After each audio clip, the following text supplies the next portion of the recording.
Թակուի ջան, դուք ես վերջի շքերթը երևի տեսել եք։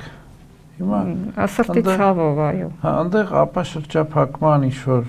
միգուցե տրամադրություններ։ Հա, միգուցե դուք լեզուն չեք հասկանում, ես ուրդու եմ հասկանում, ես տեսնում եմ Պակիստանի բանակը ինչ էր գոռում, երբ որ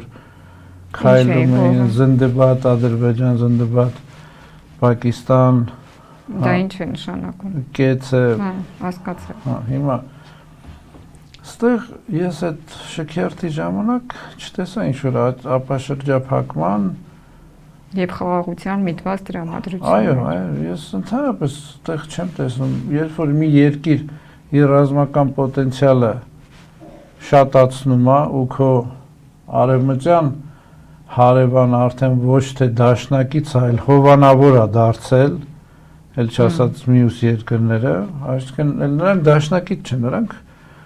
հովանավոր են արդեն Ադրբեջանին եւ խոսալ ինչ-որ ապաշրջափակման մասին, դա ինչ-որ զառացակ եմ ես համարում։ Ինչ ապաշրջափակում։ Մարդիկ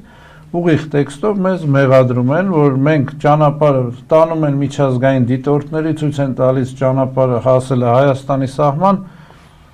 հայերը իրենց գործը չեն անում, հող են պատրաստում, որպեսզի լինի ինչ-որ զինված հարձակում, որ աշխարհին ցույց տան, որ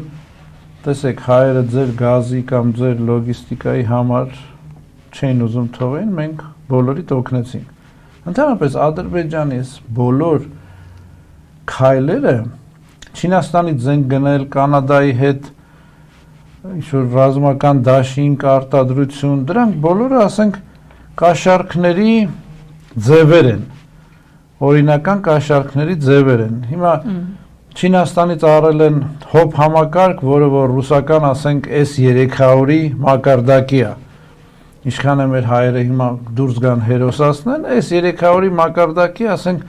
որ իրանք կարան Ռուսաստանից S500-ը առնեն այսօր,